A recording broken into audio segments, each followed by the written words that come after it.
All right, guys. It's gonna take just a minute. I gotta get everyone back in the Google Hangout. We'll be back up in just a minute.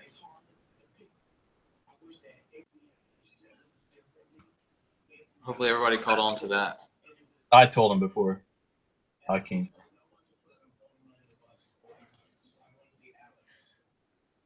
This popper looks nasty, though, dude. Like, it has a spit out the side, too.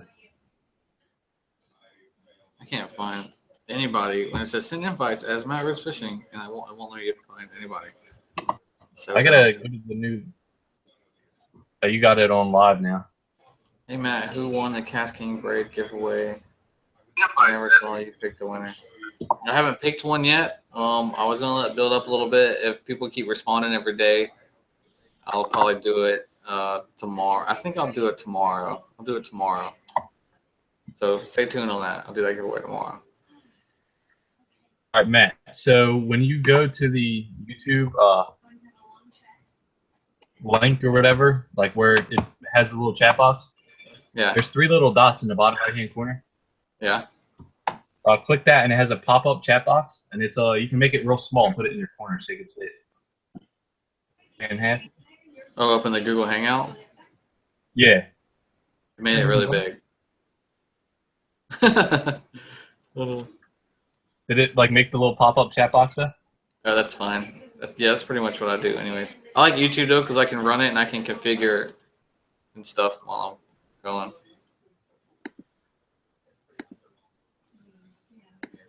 What's up, Cisco? What's up? Just hanging out, man. It's been a long day. Waiting for Will and everyone to show up. YouTube was How's giving me a Florida? hard time. Nice and sunny. Yeah? Yeah, I fished all day today. I'm going tomorrow. I need it. I'm fishing Don't saltwater. mind, take my book out. I'm fishing saltwater all summer. I'm in a tournament. It's called Destin Fishing Rodeo. It's all month long. What do you catch? Sharks and shit? Off a paddleboard, anything but a shark and a stingray counts. And I got to beat 4.5 pounds today. The biggest I got was a big old flounder, but it wasn't big enough. Dude, those paddle boards are pretty big, aren't they? Yeah, they're nice. I saw one I was somewhere the other day and I was like, damn, those things are wide. Everyone's waiting for my line winner. This line right here, guys, I'm going to announce that winner, I think, tomorrow. So they all stay tuned tomorrow. And Lady Bass, you're welcome to join in the chat. She's over there. She's in the chat, but not in the video. There we go. There's Will. I'm here. I'm trying to get David in. Hold on a second. Where are you at, John, in Jersey? Yep. Great old dirty Jersey.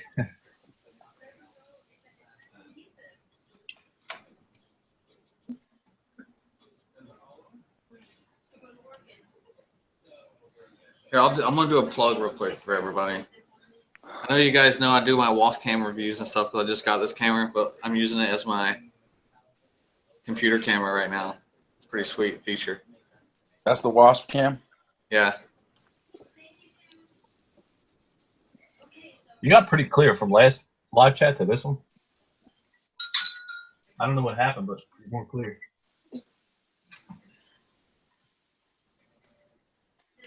There's not an echo on clear from last live chat to this one. There's the man.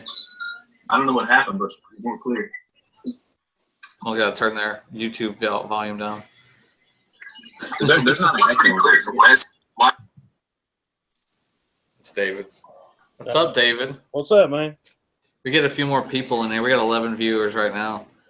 We'll ask you how you went about winning your tournament and how Doomsday went about winning their little trophies.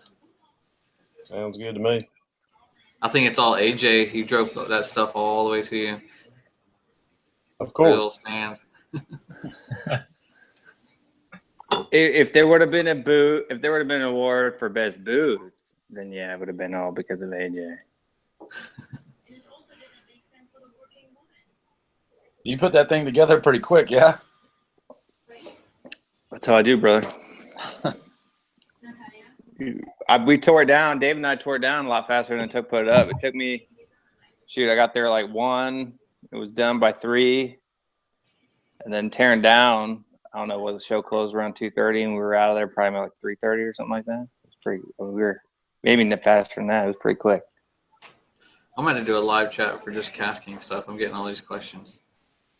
And Chili, the assassin is out on Amazon. You can go check it out. What's the Chili Assassin? No, the person is Chili Lolo, and the KastKing Assassin is their new baitcaster they just came out with. Feels a lot like a lose. Sorry, I'm kidding. That's what I got on this. Like just in your hand and everything is pretty. I like it. I fished with it today all day.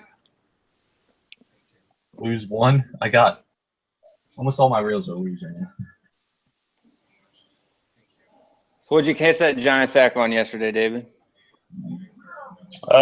Spook. Topwater spook. Oh, really? So Yeah.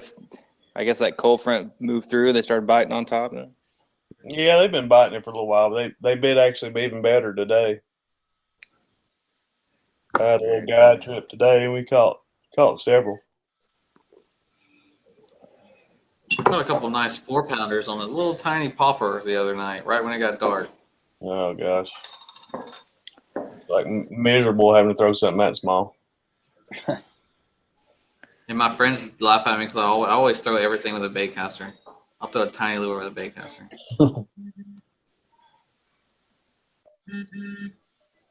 We got the perfect rod for that. You know, it's the 7-foot medium light casting rod. Send me one. Well, Here we go. This is Will's baby right here. for the micro jigs. He's He's wearing the 47 shirt, so he's already. he loves this rod. Yeah, that's my thing, man. If it was a correct bait finesse rod, it'd be a light action. But I couldn't go that Japanese on you guys, so I beefed it up to a medium light. I can't use anything under a medium heavy. I use big lures usually. I'm in Usually. Florida. But you got 2 4-pounders on a 2-inch popper. Yep. Within like 10 minutes too, apart. Mm-hmm. What's this dude doing? Is he tying on? You getting ready to go fishing, brother? Tomorrow morning. Huh? In the morning. Oh, okay. You getting it in then? Yeah. Dude, it's Lady, I haven't been out. I did mine when I got home tonight. Lady Bass asked when the rods are coming out. That's a good question. No, they're This being Christmas. made right. They're being made right now, so that's the You'll answer. see him at ICAST next year. You should see 2 lines about ICAST next year. Hopefully, you should see 3 by ICAST next year. Right. At least sample-wise to show.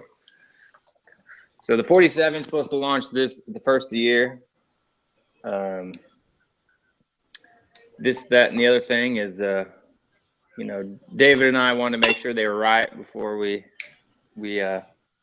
let people get their hands on them. That's the politically correct answer. And then That means they fish deep all day. huh? That means you guys fish deep all day with David. When we did testing, we did. And then David's signature series will be coming out in March. So, My birthday month. There you go. 40, the big 40. There you go.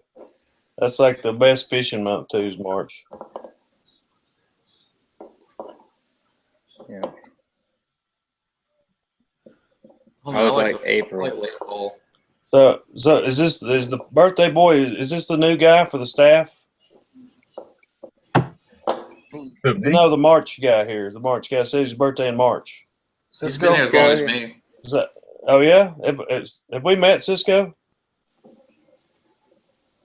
I think he was in our last live chat or a live chat. Yeah, Cisco was in our last live chat. Cisco is fitness pro, ex-MMA athlete. And No, he wasn't in the last Snapchat. I remember. No, the that one was you were in, yeah, no, but the one we had one in between that. Oh, okay. I got you. Right after ICAST. I got you. Yeah. So dude's been beating up people for a living for a while. A little bit. That's all right. Yeah. So MMA fighter, Different sport now. little bit more laid back. Oh, a lot more laid back. I love it. We need to find out a way to get these nutrition companies to invest in some fishermen. Been talking with some friends of mine that they're hooked up with the First Form guys, you know, with the protein shakes and all that. Yeah. Talked to Will about it. Yeah, I'm constantly having. I've been using the muscle. The stuff that makes the Arnold ones now. The Arnold Muscle Farm. Muscle Farm. Yeah, I've been drinking a lot of that when I'm on the water. Just, I mean, you got to get it in when you can. That's about the easiest way to do it. That's what I do when I'm out there. I think I'm gaining weight paddleboard fishing. Maybe you're gaining muscle. Yeah, we'll say that. A little bit. That's all right. Yeah. What's up, Shane? What's going on, gentlemen? Oh, a lot more laid back. I love it. Just get here when you can, big guy. We just get these nutrition companies to invest in some fishermen. Is it gonna get too laggy with 5 people on? Or 6 people? It might. Form guys, you know, protein shakes and all that. Yeah. It might get laggy. I think we got enough people. We got 18 viewers, so we can talk If strategy. John would sit still, they might the camera might stop jumping around there. Have to talk to Oh, him. I can. Can't find Well, my, when David, I can click on it. When David's ready to talk, I can click on it. You need to tell John like an old Labrador, tell him to sit down. Be quiet. Stay. He's already got his hunting gear on. He should know about that. All right, David. So let's talk to you next week. start this live thing off. People have probably been watching. I don't know how many viewers we got. Probably like 4. My buddies keep texting me, said they're watching. He said we got a lot of locker room talk right now. Okay, Donald Trump. Don't tell anybody about grabbing John down there without his permission. That's not right. You talking to me? No, never mind. Okay. It's just locker room talk. That's right. For all the viewers out there, this is David Mullins. He's a pro fisherman. He just did a tournament. What was it called? Pitman Creek. And, won it. Just a little Pitman Creek tournament. It was kind of just a fun deal. I mean, there was actually some people went down and practiced for a couple of days for that deal, but I think most of us just kind of showed up and went, and we got lucky. And I didn't know who I was getting paired up with. I got paired up with some guys at on the Tater Bugs dealership in Louisiana. So I got to take one of those guys out, and we had some fun. We ended up winning. It had like almost 17 pounds, and it was a little 4-hour tournament. So it worked out pretty good. 4 hours. I wish I could make some quick money. I wish all tournaments were like 4 hours. Yeah, it was. So what it was is Pitman Creek is the largest bass fishing wholesaler in the U.S. Right. So when it comes to bass fishing specific tackle, they're the largest, and they have their annual dealer show where there's like 100 different vendors or 100 different companies, manufacturers there to show their stuff. And there's a bunch of pros there from, David was there, and John Cruz and David Fritz and Rick Clunn, and I mean, it's just a bunch of dudes. All right. So since last year, they've had this tournament. I fished it too. I got skunked. Our boat was. I was gonna hole jump David, but he took off before we could find out where he was going, and so I didn't get to hole jump him on that one, but because I know he likes that, and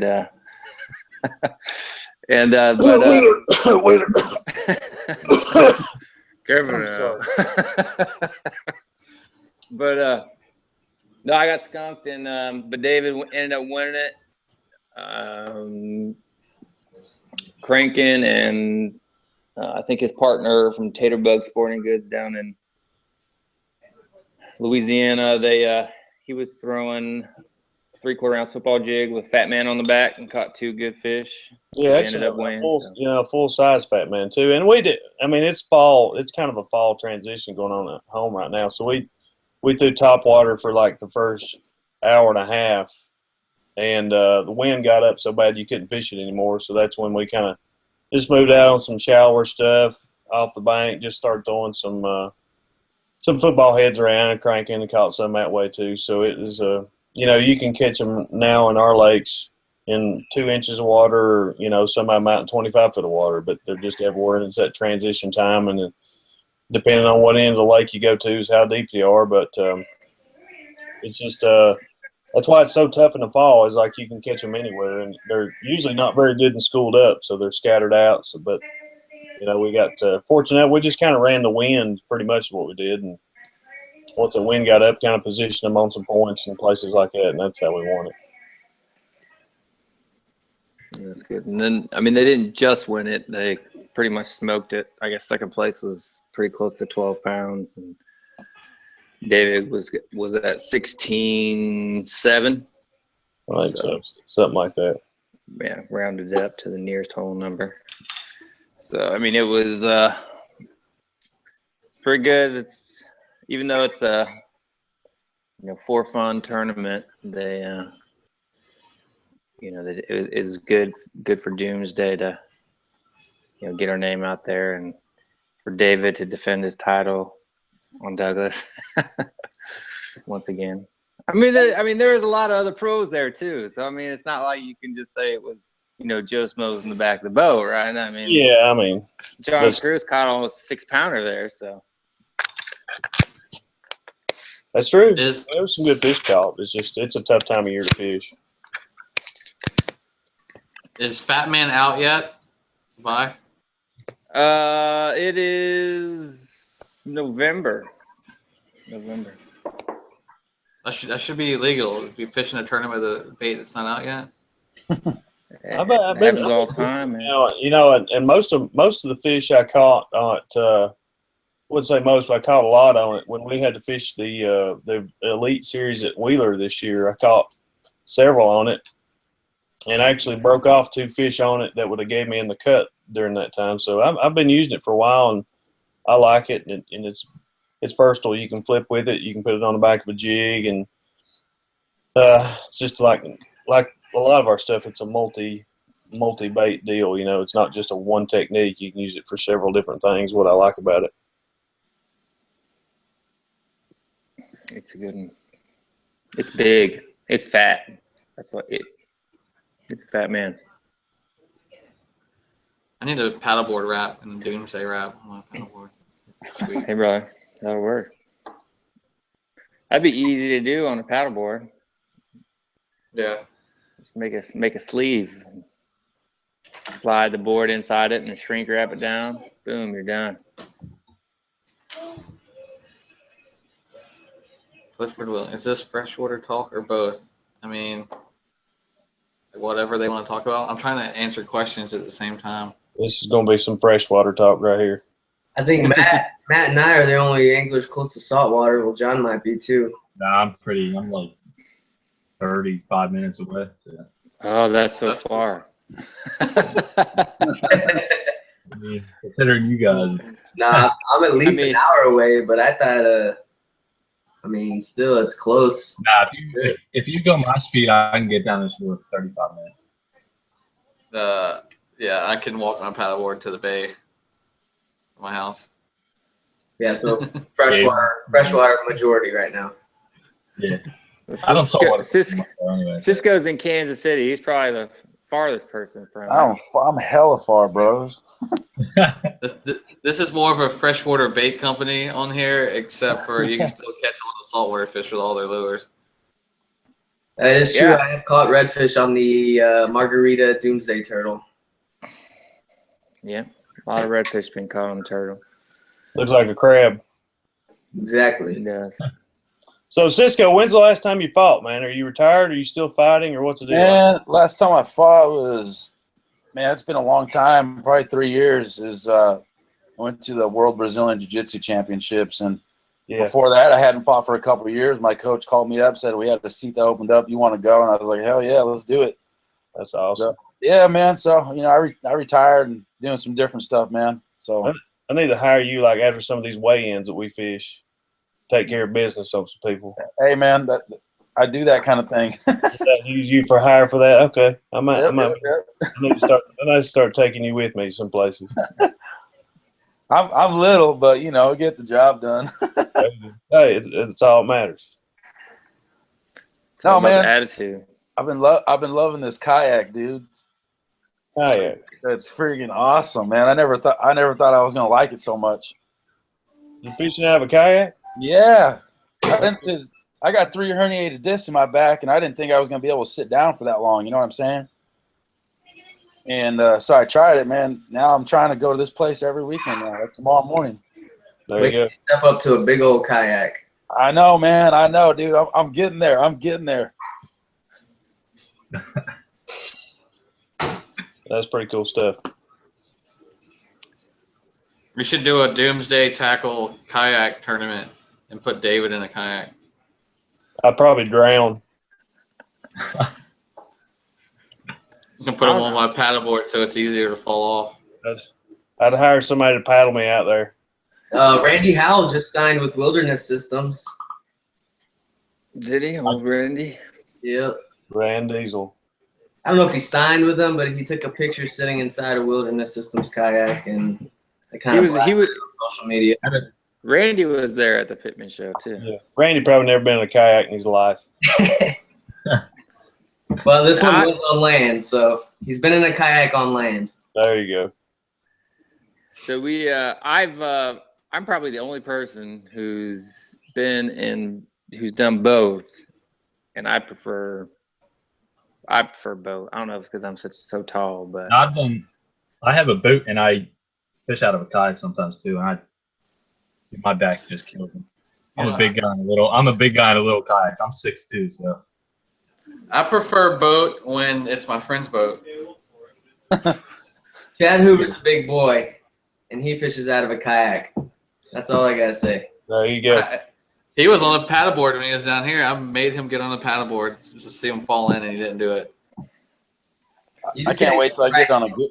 Cisco. Get on a good kayak. You gotta get the right seat, the right kayak, and just kick back with a beer, and you'll be good to go. The Attack 140.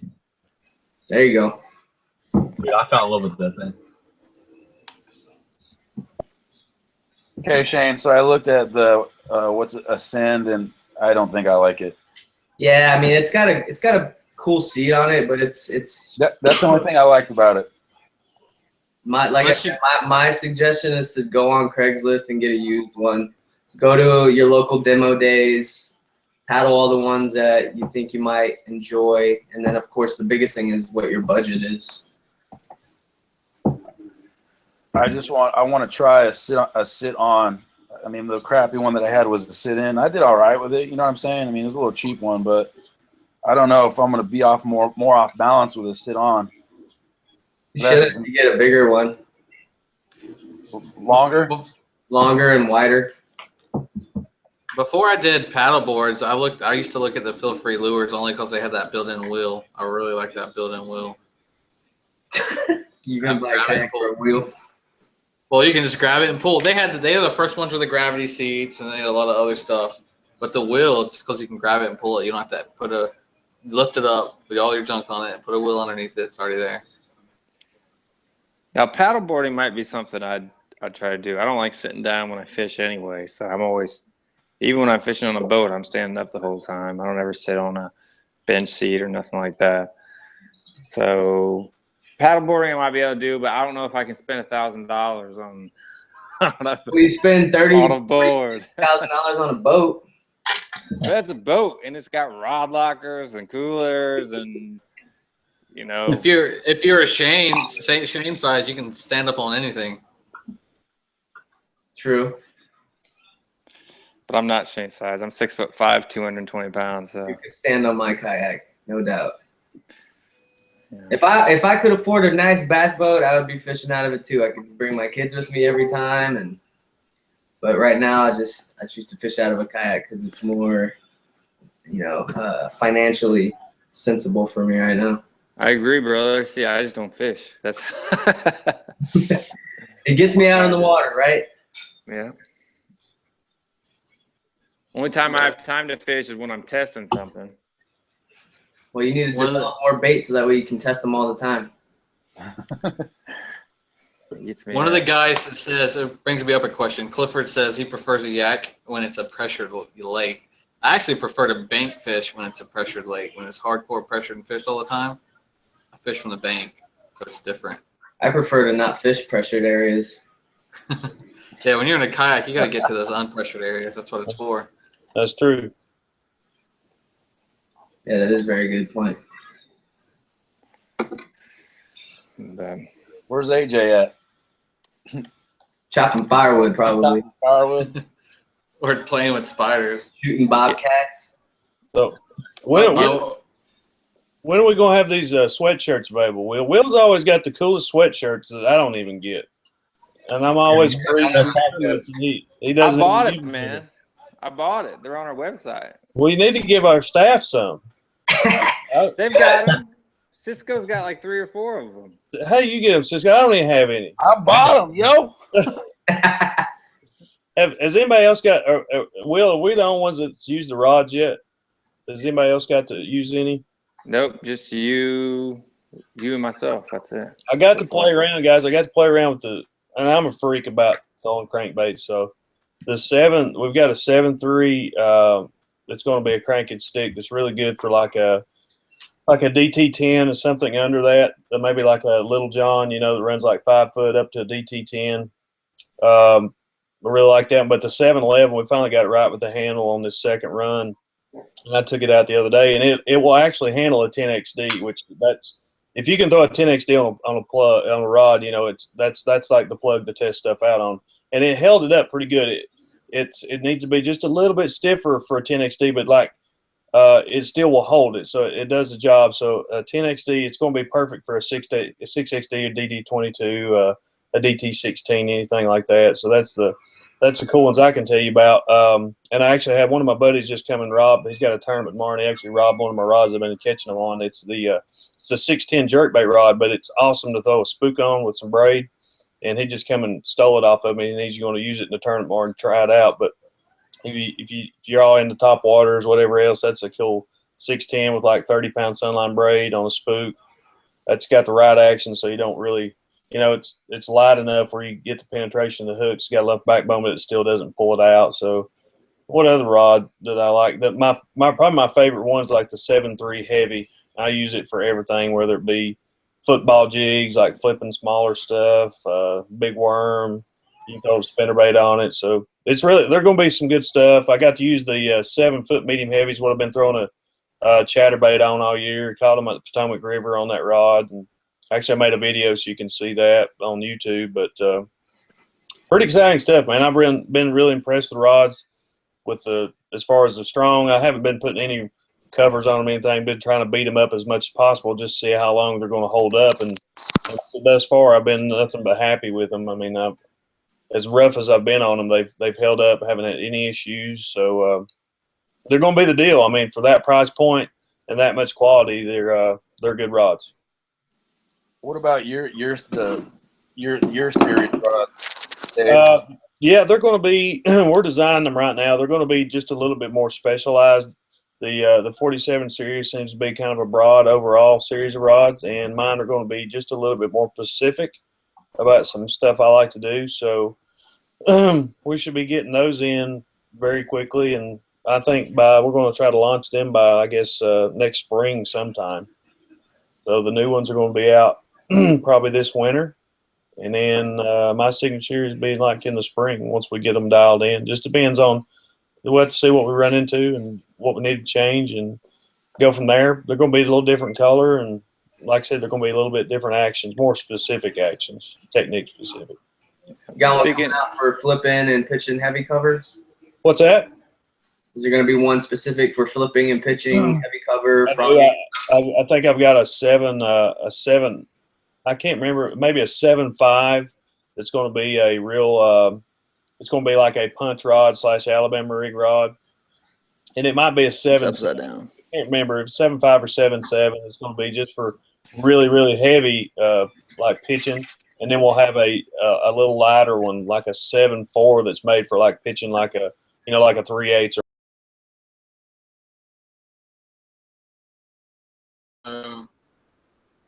David just got kicked. Or did I just get kicked? Anybody there?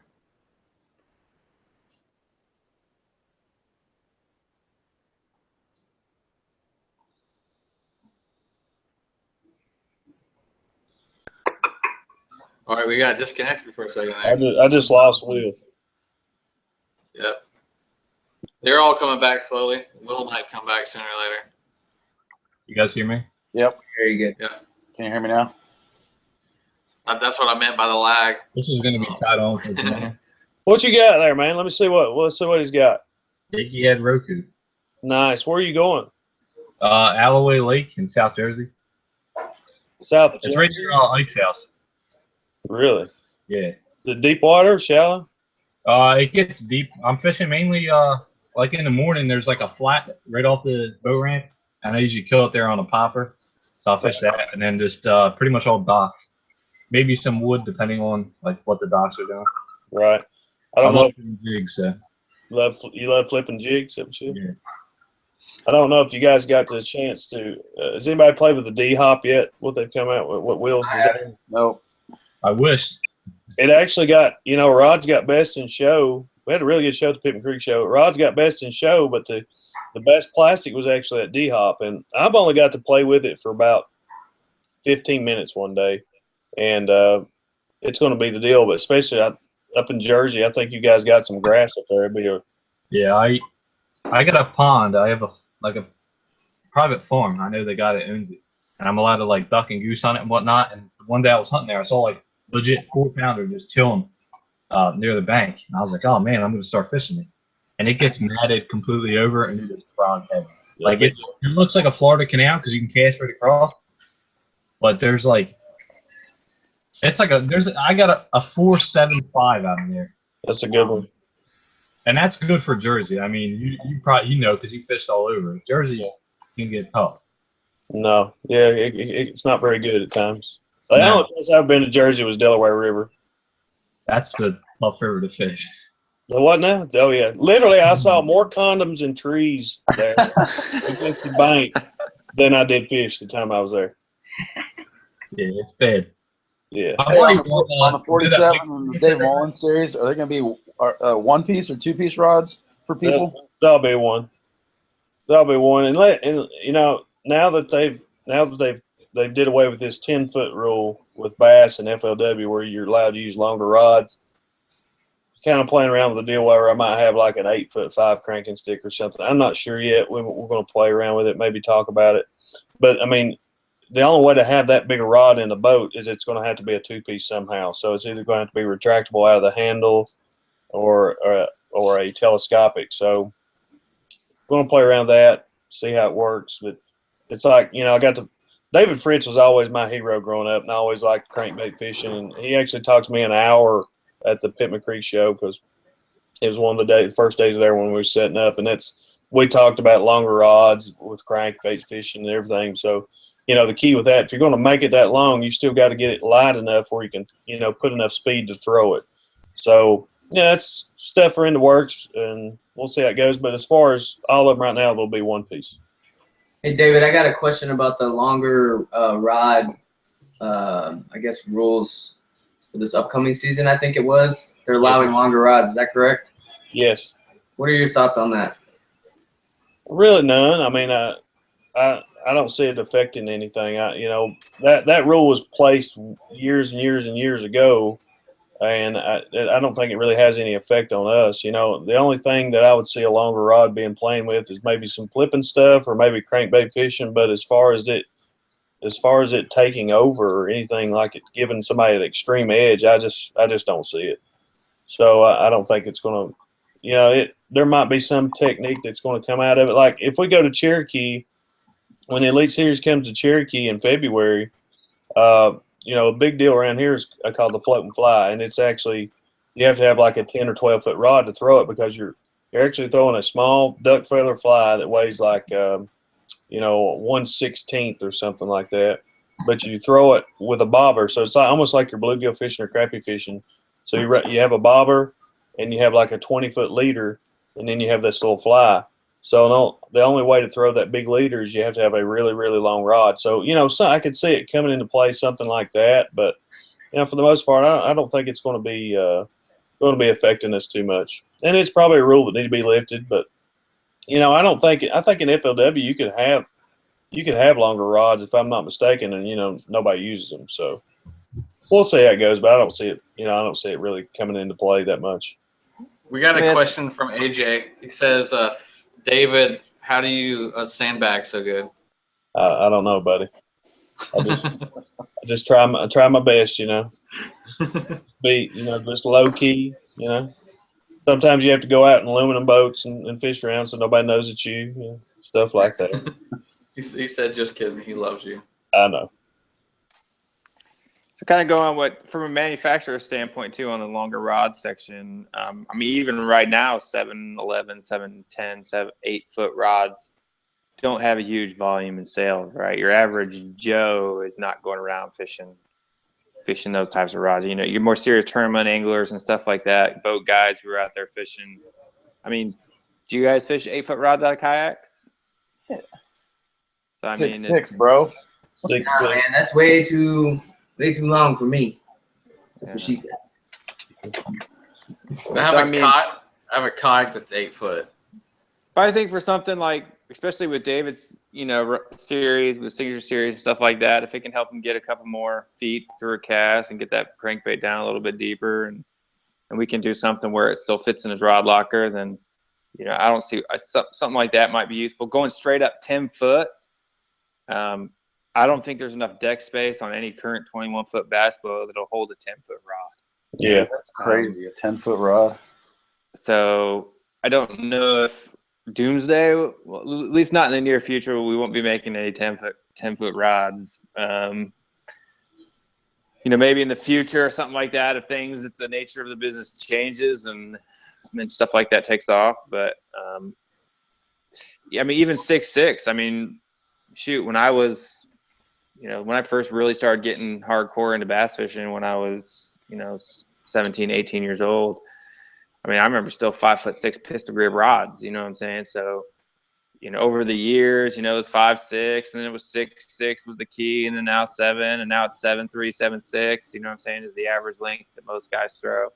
So, you know, things change, things keep getting longer and longer and longer. So I like a nice sturdy faster and faster. I like a nice sturdy 5'6" when I'm river fishing with Snagless Sallies. Like a medium heavy 5'6". It's perfect. Nice. You need real accurate cast with that puppy though. Yeah. That's the point. What are y'all throwing from Doomsday right now? As far as baits? Yeah, baits. Like I said, you know, the other day in that little tournament, I was throwing the fat man on the back of a football head. But, you know, all season long, I always get the question if you had one lure to pick, you know, whatever else, anywhere, you know, I think pretty much every lake I went to, I think I caught one on a Roku this year in some form, whether it be, you know, Texas rig, shaky head, or just weightless. That's one bait. Don't matter where you can go, you can catch them on it. So it's one of my favorite baits, but that's definitely one I've been throwing. I always have a Roku title on one of my rods. I've been stuck on wacky rig in the Roku. I love it. Yeah, it's a great way, and that's, you know, I say it all the time, but that's a cool bait because the shape of it allows you to do more stuff because, you know, it weighs as much as a 5-inch Cinco, so you can wacky rig it or fish weightless, but the shape allows you to do much more, like Texas rig it or put it in a shaky head. So it's like that versatile baits that we have. Yeah, I had a guy say that he doesn't fish that much, but I gave him some baits, and he knows enough to know that was one of the first things came out of his mouth. He's like, man, this is a lot different than the other baits I've thrown like this. He was talking about the Roku. He liked it a lot better. So Yeah. caught a walleye on it. Caught a walleye on a Roku. That might have been the first. Hey, I caught that giant bluegill on a Roku. It was pretty crazy. Wall hanger. Yeah. So speaking about the the rods and stuff like that, I mean, we're going to be doing, like we mentioned before, when we do a David series, but then for your average, Joe, your weekend warrior, somebody who doesn't really want to spend I mean, even David series, which is going to have a 40-ton blank, the newest reel seats from Fuji, the VSTs, the K series guides with the SIC ring. They're not gonna be super expensive. You're looking at 189, 199 ish. The 47 with 30, 40-ton mixed blank with Fuji CS, Fuji K series guides with the Alkanite ring at 139, 149. And then we're going to be rolling out with a rod called the Aftermath probably next fall at the $99 price point, and that'll have Fuji ECS reel seat, L frames with the Concept O-ring, all Fuji. So it's kind of thing. So I mean, here at Doomsday, probably that's probably the biggest thing that won us this. Oh snap! Best rod was, people at the show, kind of some of the other vendors were getting a little, saying that, we're giving them away. And I mean, it's not that we're giving them away. It's just that I feel some things in this industry have gotten a little bit too crazy price-wise. We're trying to give you the best performance at the best price possible. Because for us, I'd rather see 1 million people fishing our rods than make $1 million. So I mean, in the end, it's all about it's a business, but I want to see people fishing really good quality. So I don't ever want rods break. It doesn't matter how good the rod is, how much it costs. They're all going to break at some point. But I don't want anyone to ever say that we gave them cheap. That they're cheap. That they're cheaply made. Cheap components, cheap something else. The price might be cheap, but the rod's not. So you're always gonna have those trolls, though. Yeah, you got the guy. Oh, it's not a ducket. You're right, it's not. Thank goodness. And wait, what? And but no, I mean it's the best rod that we can do. I mean it's only one in the industry at that price point with 40-ton graphite in the blank and Fuji ACS K series guides with a ECS reel seat and the VSS on the spinning guides. I mean, it's quality. Man. You can see all the different metal work and stuff like that that's on the rod here, and all the different rings and stuff like that, and good cork with a laser etching there on the butt.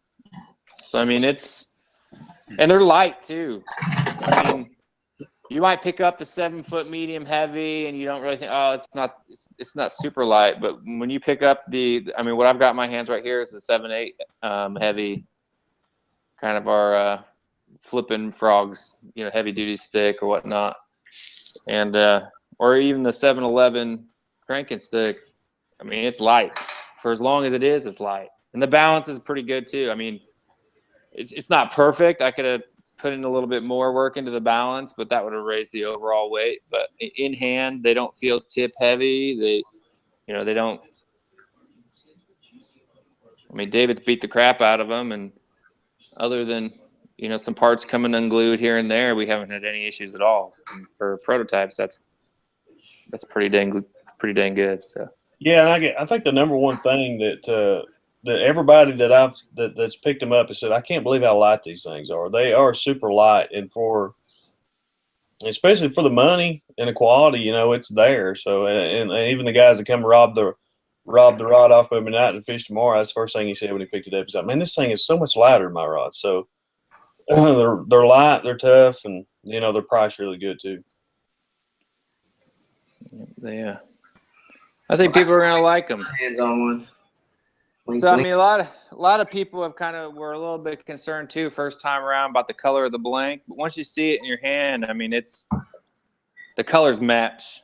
You know, the red in it and the antique white color of the blank. I mean, it looks like something out of the 40s, and that's kind of, you know, the thing of the rod. And they're pretty rods. They look good. You know, a matte black reel or even a cherry red reel, or, you know, goes really well with these rods. So, I mean, it's matching. I mean, we'll get to reels eventually one day too. So that's that. So It'll be all chrome and UFO looking. Oh no chrome. I'm not a fan of chrome. I'm not a It's all chrome about guy. that olive drab, the matte black. Yeah, we'll probably do I might do an antique white, and then Like a gunmetal gray would be sweet. probably do a black with red accents for David, and you know, cream or an antique white color with some red accents to match the 47, and then a matte green with some red accents to match the Aftermath series. So that's probably what we'll do on those. Those are a couple of years out. Our thing for, you know, so the goals were for, you know, with this fall coming around, we're launching 5 new soft plastic shapes. We're launching the Fat Man, the Lagging Dragon. We have the 3.8-inch Reaper coming out, which wasn't scheduled but ended up happening. And then we've got the D-Hop, which the D-Hop is the frog bait that won the other award we won, which is best soft lure. You should show them in Shane's color. In the magic white. So that's named after Shane, the magic yakker. Yeah. So. Will, tell everybody where they can find the baits. There's gonna be a lot of places. It's 2 of our shapes. There you go. Yeah, we're gonna be getting into Dick's coming this spring, and it'll be, you know, 2 of our shapes are going nationwide. You know, if you guys live up north or something like that, there's another medium-sized group of stores that are going to be selling that. Landbigfish.com, just put in a big order. Tackle Direct, they're going to probably be carrying all of our stuff. If you're in the Tennessee area, especially Eastern Tennessee, you know, Watson's and Marine. Up in Ohio, surprisingly not, we got a lot of orders out of Ohio. So if you live up in Ohio, you should be able to find our stuff pretty easily. So About the Midwest here. Tater bugs, not so much in the Midwest yet, man. It's a little disappointing seeing that I'm from Missouri myself. We don't have to change that. Yeah, I'll have to go get on some people's cases about that. But I mean, obviously all the Dicks in the Midwest will be carrying at least 2 of our shapes, if not more. Field and Stream, if you guys have a Field and Stream store near you, you can pick those up there too. All the Dicks Post it up. Yeah, all the Dicks in the Midwest. And but yeah, so I mean, we're getting out there. Things are picking up. We don't have a whole lot of What about Canada? Canada, we're looking for distributors in Canada. So if anybody in Canada is watching this and they want to sell our baits, email me at wills@DoomsDayTackle.com. Lady Bass needs to go ring some doorbells. Go get them, Lady Bass. So Lady Bass is a new member of our T3 staff. She's, I'm sure you guys, some of y'all might have seen her YouTube videos. She's 17 going on 18, almost 18 girl out of Canada she's pretty dang good. She's got some good videos. So she's joining the staff. And then Canada, we're looking to be in Canada. We're in Korea. If you're watching this from Korea, you can get our stuff at YT Fishing or Docile Fishing Mart in Korea. We've got people in Japan that are interested in bringing in Doomsday. So I mean, we're growing. It's still the very beginning, but I expect, you know, that this is just the beginning. I think if we would have next year at ICAST, I'm pretty confident that you'll hear some Doomsday mentioned in awards there. Anything out of the Pacific Northwest? Got any action up there? Any people out there? Not in the Pacific Northwest, no, that I know of. And we've got some loyal customers out there in California and Northern California and Washington and stuff like that. But any stores, for instance, specifically, we're kind of, I don't want to get too political on the fishing industry, but the fact that ICAST is continually in Orlando, and that's easy for Matt because he doesn't have to drive too far to get there. But it really cuts out a lot of, you know, the West Coast people. I think a lot of the brands in the West Coast don't get a chance to come out, or a lot of the mom and pop stores that would normally go down there, you know, they don't feel like they can afford to go, or if it's worth their while, or whatnot. But I mean, something like, and that's why I really like being a part of like the Pitman Creek shows and stuff like that, because these are a lot larger group of people. I mean, I don't think I've ever seen, since we've been around, I don't think I've seen Dobbins or Zoom at ICAST, but they're there at the Pitman show. You know what I mean? Dobbin Rods and Zoom Bait Company, they're at the Pitman show. So there's a lot more of a, I guess you could say, it's a closer network of people. It's a lot more personable because it's literally just people in the industry. Not a whole lot of media, not a whole lot of, you know, crashers, I guess you could say. So, but it's a good show. If you guys, anybody's watching here and you guys own a tackle shop and you want to get some stuff, if your primary market is bass fishing, you definitely want to go to Pitman Creek. So someone's got a phone call. But no, I mean, we're doing good. We've got a new bait coming out too. It's a secret. It's called the Devastator. You gotten to throw that? Did you throw that at all the last 2 days, David, when you were playing around? I haven't got a chance. Those fish are, I mean, like I said, they're on top water. Yeah. That's about all I've got a chance to throw. I mean, my thumbs are, I don't know if you can see that or not. My thumbs are eat up right in there. We've been catching so many. I'm trying to get Will to make a lure that mimics a dragonfly. Well, I'm sure if he can be designed, he can do it. Yeah, I can do it, but David always gets on my case about when this baits I'm designing. So just throw some wings on a popper. This big. Like they're this big. This is Will's bait. Like that. Just throw some wings on the popper. If you go to the Florida dragonflies, man, you need a bait like 5 inches long. It's because I don't have to compensate for anything. That's why I don't mind designing for this baits. That's why. What's my man doing wearing his camouflage? You going hunting in the morning? Or fishing? I work at Dick's Sporting Goods and they have to wear like certain things. Too. What you do at Dick's? I work in the hunting and fishing department. Do you? Yeah, I hunt, fish, everything. You set up bows or anything? Or? Yeah. Yeah, that's cool. And so your duck season opens up pretty good. Duck season is the 22nd. So I was at Cabela's. I picked up some waders before I was on. Of October? Yep. Really, that's cool. Yeah, it starts up for it's like the early season. So it starts up for. I'm gonna try to get a duck hunt video off the paddle boards for you guys.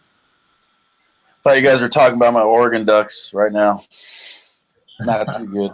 They're not relevant anymore, are they? Not this year. They're not. Chip Kelly left. They've been easing on that. Dude. Up with that. Bad. Hey, you know, had 10 good years. What do you say? Can't complain. You can be worse. You could be a Vols fan where you have a heart attack every game. You know what I'm saying? Hey, y'all are good this year, yeah? I mean, we've been in every ball game. It seems like we're always down 34 points. We either come back and win, or we finally lost one last week to A&M, but we probably should have won that one. So we got Alabama tomorrow. So That's the thing about Tennessee. You never can bet for them or against them, you know. So. Hey, at least y'all got our Mariota. That's right. Yeah, Tennessee Titans. They got him. Heck of an athlete. Yeah, he's good, man. So J-Dub, so you going to open day of duck season or what? Yep.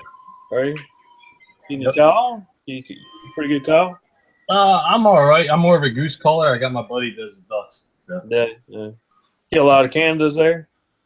A ton, dude. Opening day we shot. I mean, like, it's all right. Like, you get fields every once in a while that are going to get them in, but people are so strict about hunting down here because there's, like, no land. I mean, there's barely any, so it's hard to find it. But when you find it, it's good. We went out opening day of the early season, shot 13, and 6 of them were banded. Really? Yep. I shot my first band there. Out of the first flock, all 6 were banded. Were they all local bands? Yeah, they were, like, there's, like, a park probably, I don't know, 5-10 miles away from it. Killing all the park geese. Yeah. I know what you feel like. I've got several geese bands, and they don't migrate much anymore. They're always local. Yeah. My goose was a full-size goose that was 3 months old. Oh yeah, that's a big one. One of them young dun was like, oh, there's some. Let's fly over there. He's in there. You crack him in the decoys. It's because he thought you were gonna feed him some bread. That's why he come over. Probably. Hey, how late do you fish out there, Dave, in Tennessee? Oh, we fish year round here. Year round? Yeah, it's usually like some of your best fishing's in the winter, dead of winter. You ever get any ice overs down there? Freezing any of the water? Yeah, sometimes like I've never seen. I've saw Douglas. I've saw Douglas pretty much freeze over before, but I mean, for the most part, no. I mean, we get some of the backwaters will freeze in the creeks and stuff, but for the most part, no, never the main lake. Now, what are you doing when that water gets super cold, like how you're like almost to the point of freezing, like you're talking about? Like, what do you use? No, yeah, what are you doing out there? Well, when it's getting that cold. What you mean? What I use to fish with? Yeah, or using. Yeah, it's like usually it's going. I mean, you'd be surprised. I've caught them cranking when it's been 39 degrees before. Up in the shallows, especially if you get watercolor. But for the most part, you're using like grubs, small jigs, silver buddies. You can catch them on numerous things. It's just depending on the watercolor, and the watercolor depicts how deep they're going to be. If it's usually clear, you can fish a little deeper. But I've caught them jerk baiting when it's in the high 30s too. So it can be killer. But yeah, some of my favorite times to fish is in the winter. When the fish are usually some of the biggest they are all year, and it doesn't. We have a lot of smallmouth here, and the weather doesn't bother them at all.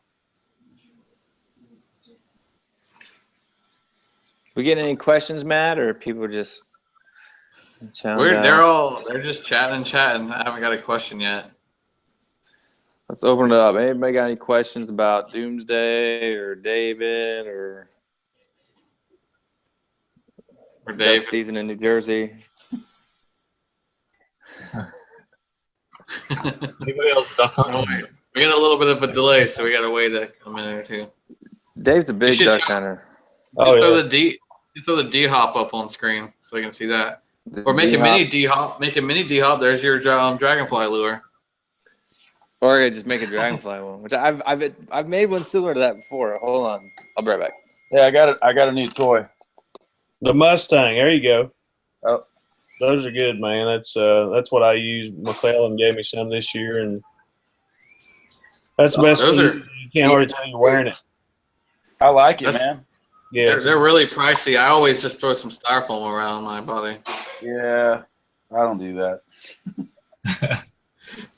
Does anybody else hunt besides my man here? Nobody else goes. I haven't hunted in 2 years, but I used to hunt. But I hunt deer with dogs, with beagles. So you run them? Different.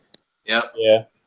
I've got back into deer. Luckily, I'm friends with Andy Morgan, and we're leaving in 2 weeks. He has a big lease out in Nebraska to deer hunt, and he's taken me out there for the last 3 years. So we get to leave out there for a couple of weeks. But yeah, I grew. One of my buddies keeps texting me, but I've duck hunted more than I have anything for years and years, and still love to do that. But kind of deer hunting's now become my release because it's so close to after the season. You kind of just get in the woods and wind down. The season don't end in Florida. I know, right? What part of Nebraska, Dave?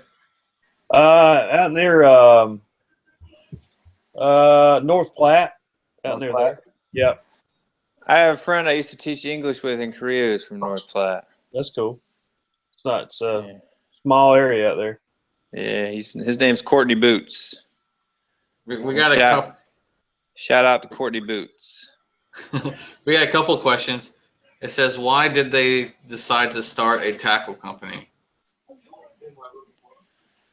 Why did Doomsday decide to start a tackle company? Will just took over and made it better. You open the door for Will to talk. Now you can just ride off the next 15 minutes. Bring out the popcorn. No, I mean, started out with the turtle, right? So the Doomsday Turtle and a group of guys got together and decided that they were going to try to get the turtle out on the market, and they realized pretty quick that you can't really build a company on one shape. So this way and that way, I ended up coming in. I've been working in the fishing industry with one of the top 3 for the last 4 years, and left them. I was overseas in Korea for 10 years, designed tackle for the Japanese, Korean markets, and came back home to the U.S. and got hooked up with the Doomsday guys, and decided that we're gonna tick off a bunch of the other tackle companies making really good stuff for cheap prices. So that's kind of make the long story short. And they asked about the D-Hop, just so people can see. This is the magic white, named after the magic yacker. That's his favorite color frog to throw. You notice here that it has 2 sets of legs, and it's made from material that is super low density. It'll float a 6/0 Superline EWG hook with a 1/8 ounce tungsten nail sinker stuck in the little tiny hole back here. You know what? You see it right there. That hole right there. And if you were fishing it in brush or places where you can't really walk a frog normal, you want to leave those front legs in because it displaces a lot more water and wakes better when you pop it, jerk it. If you really want it to walk the dog, pull those front legs out just like that. And because the bait is stretchy, you can stick them back in when you're done. And it walks pretty good that way. So you can get it to walk with the front legs in, but it doesn't want to turn real far. But if you pull those legs out, it almost sits in place, and I mean it goes pretty 90 degrees back and forth. So I never thought about taking the leg. I never thought about pulling the legs out. I just trimmed my legs. I'm gonna have to try that next time I take it out there. Yeah, pop them out, and that David got. I don't know if he's just awesome at walking things, which I'm sure he's not bad at it. But he got that thing pretty much to just sit in one spot and turn left, right, left, right, left, right, left, right with those legs out. So, what are your thoughts about adding like a rattle to it, like an aftermarket rattle? Yeah, absolutely. I mean, that's what that little hole in the back, that's what it's for. You can add a jig rattle.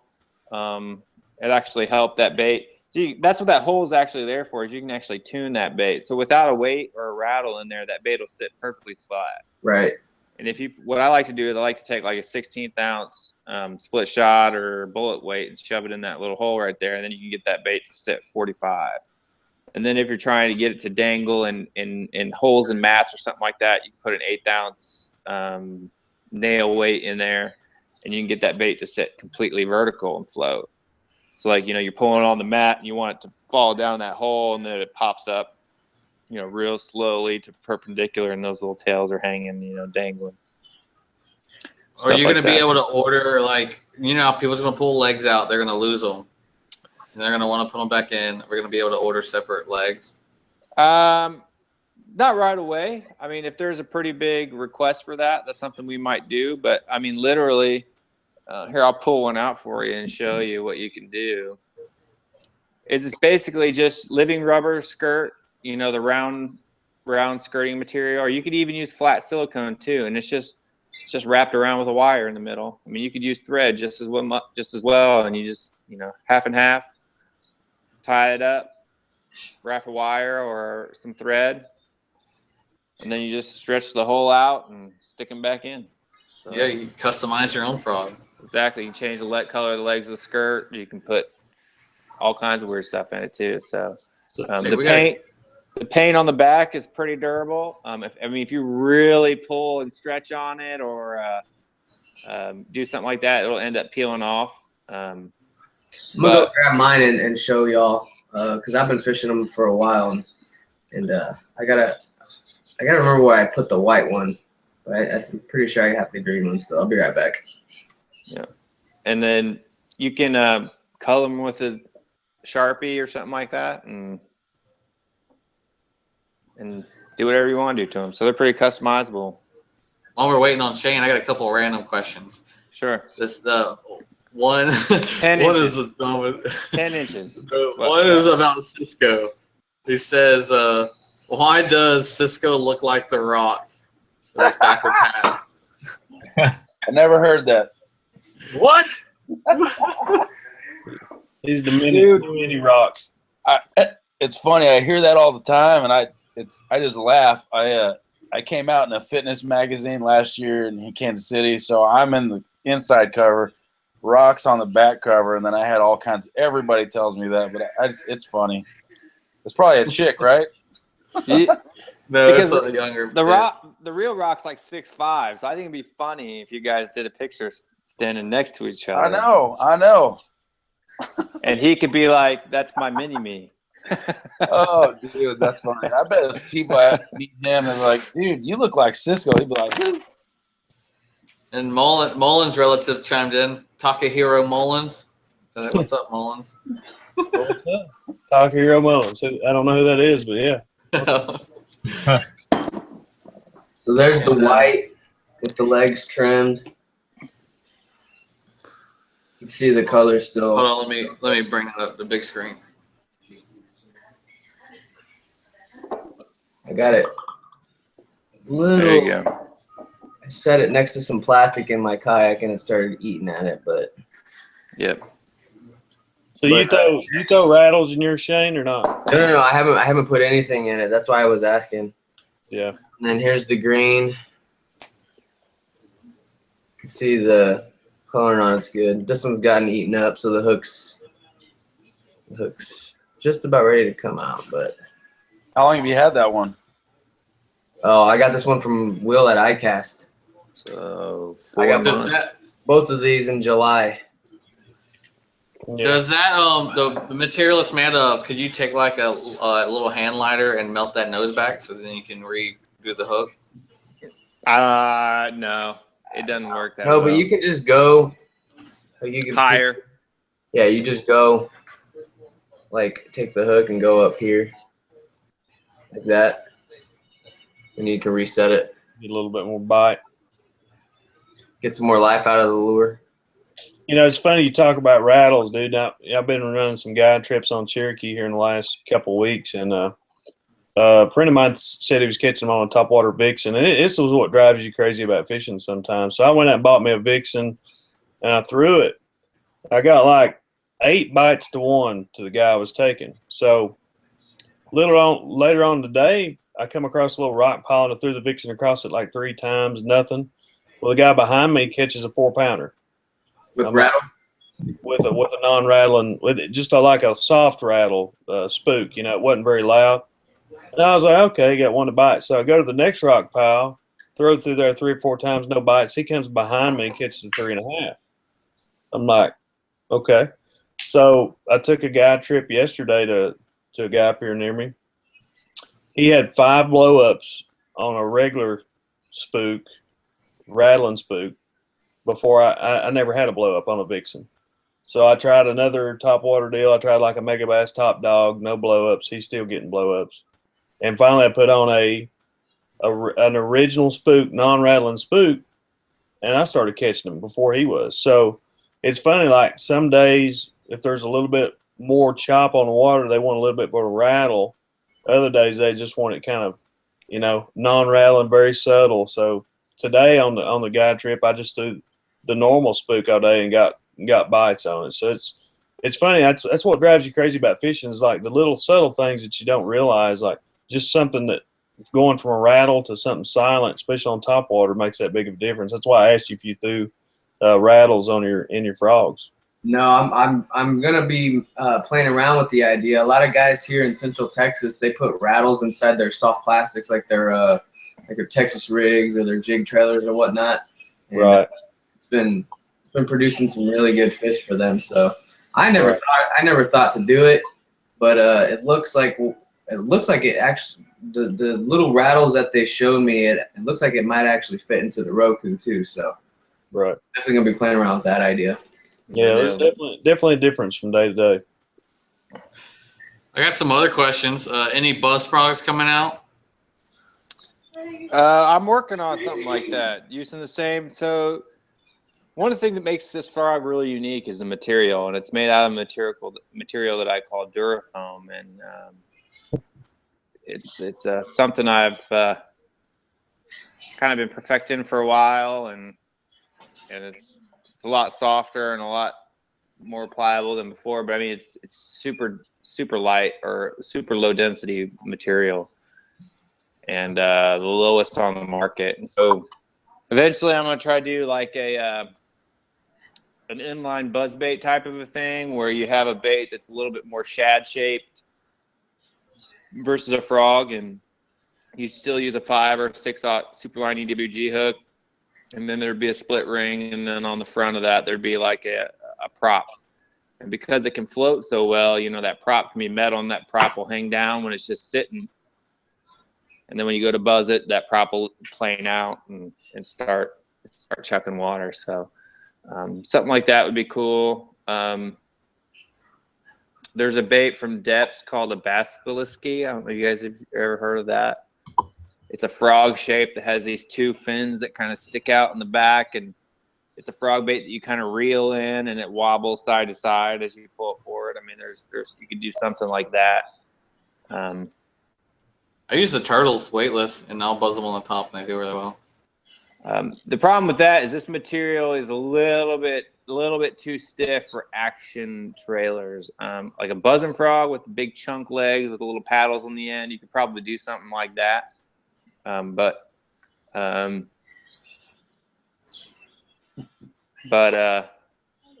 you can't really you know, do like a curly tail or twisty tail or anything like that with this, unless you got really thin.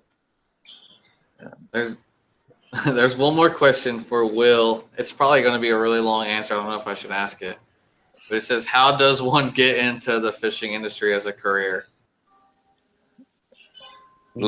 Is bait making or fishing? Well, yeah, that is true. I think he is. To me, I read it as bait making, but because it was right after us talking about the bait making. Well, on the tackle industry side of it, luck. For me, it was sheer luck.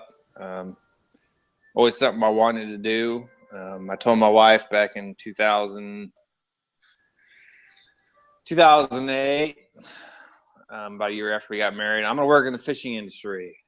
She was like, oh, yeah, good, fun. Here I am. So, all right, guys, I got to sign out. Take it easy, Shane. Later, Shane. And I've got about 10 more minutes. If anybody's got any questions for me, I've got some obligations to do. Takahira's been talking to you like you're in the chat. Who is it? Takahira Mullins. I'm not watching the chat. I'm just watching the script. Yeah. He said, what's the deal on Douglas in September? Just survive, man. Just survive. You go. If you're fishing a tournament, for me, I'd be like up in the river as far as I could get it. But you know, still got to check. Watercolor in our lakes in the fall. It seemed like watercolor is the key. And if you can find that, it seems like it's the most consistent bite there is. Because it just, for some reason, you know, the agriculture in our rivers is not like it used to be. And used to be a lot of people planted corn, a lot of people planted a lot of well, just pretty much agriculture, and it's not there. So we don't get that runoff like we used to back in the day. And now it seems like our rivers are clearing up really bad, and our lakes get really clear in the fall. And it's just it just gets tough. You know, the old expression "good fall fishing" just usually hasn't been there, and it takes it until like December till the water gets really cold for those fish to really start munching. So for me, it's usually I try to find as much watercolor as I can, and when you fish our lakes, it's a little different, especially on Douglas. That you might get a rain that brings watercolor into the river. Well, you have to chase that watercolor down as it goes down the lake. So that watercolor will be up in the river, and then like a few days later, it's 3 miles down the lake. So you constantly have to keep up with it. And that was like one of those deals at Douglas the other day. It seemed like that watercolor was like in that midsection. You could go above it. It started getting really clear. You go below it, you could get clear. And we caught them all when the water was really colored. So that's just something I look for in our lakes, and it makes it a little easier. It makes it a lot more guessing game or a lot less guessing game because a lot of those fish like to suspend in the fall and roam on shad. And if they got color in the water, it usually puts them down on the bottom or around some kind of cover. So if I said anything about keys in the fall, I would definitely, try to find some kind of watercolor. You're talking about muddy? It don't have to be muddy. It's just got to be color. The more mud's in the water, the shallower they're going to be. But for me, I just want to find some kind of watercolor that, where you're not seeing 10 foot down in the bottom. It's just if it's that clear, they get too good a look at things. They're hard. They don't really stay in one place. They like to roam around a lot more. They'll wolf pack a lot more. But if you got some watercolor, it seems like they'll be around those rocks or be around that brush a lot better. So it's just an easier way to fish in the fall. So usually there's about 3 things: you either fish cover, you either fish depth, or you either fish current. That's like the 3 things in the fall for me. Hey Matt, you fish any of that red water down Florida? Red water? Yeah, dude. Yeah, I was fishing some red water. I think it was at Lake Mary Jane in Orlando, and because of the pines, like the roots or whatever, it made the water red. You ever seen that down? Water? I haven't. Not where I'm at. Cisco, you talking about like cedar water? I think so. Yeah. He's Yeah, in the nice part of Matt's in the nice part of Florida. He's not in the armpit in Orlando. Yeah, I got the ocean and the bay, and then I got all the water around me stained, so it looks dark, but it's super clear. I can see like 10 feet down. I have all that like red water around. I guess you call it. Yeah, I don't know what to call it, except it was just different than I've ever seen. Like it was like you look down there and it's red. Almost like tannic. You talking about like tannic water? It's like it looks like this. Yeah. What's that you got there? Iced tea. Actually, is what it looked like. It looked like that, man. It was crazy. I didn't like it. So I do. There's 2 water. places over here that has that color water, and it's part of the dune lakes. What the dune lakes is, it's an estuary that has fresh water that runs into it, and then when it's high tide in the Gulf, it washes into it too, so it has a mixture of salt water and freshwater fish, and it's that color. It's just all the minerals in the water makes it that color. What do they call the brackish or whatever that? Now you talk about the tidal water. I'm very curious. We fished Winyah Bay in the Cooper River this year on tour. I'm really curious as to whether or not those fish actually survived that hurricane, because they said they had like a 6-foot surge of salt water. And if it's that much, it probably got all the way up close to the Santee Dam. So I'm really curious if anybody heard or see how bad the fish kill was on some of those tidal waters over there. A lot of times when it gets that bad, you'll see fish flopping across the road and stuff, and yeah, they usually don't make it. A lot of the fish. Pretty crazy. But anyway, guys, that's my 10. Enjoyed it, but time to get out. Thanks for stopping in. Thanks, David. Need anything else, let me know, guys. All right, so We'll see. If Will's ready to get off, I'll let him sign us all out. Yeah, I don't have a whole lot else to say. Next time. Till next time. Just keep checking out. I know that we haven't been on, our Instagram page, Facebook page. Not a whole lot coming out right now, but right now it's crunch time to get all the new stuff to you guys. So I'm a little bit busy, and but just keep an eye out. We got a lot of cool stuff checking out, and you'll be seeing this a lot more places. So check the 47 rods out. They're the deal. And check out hashtag DoomsDay Tackle over at Instagram, because we all have coupon codes for 25% off, guys. They can get you some baits. Send us some pictures. Everybody's codes. Use them. Get some good baits. Killer baits. Doesn't hurt to try them. Yeah. So that's DoomsDayTackle.com. So yeah, just thanks for supporting us. Thanks for watching, and stay tuned. Only better things to come. That's it. See you guys next time. Thanks, everybody. Good Thanks, night. folks. Yeah. Peace.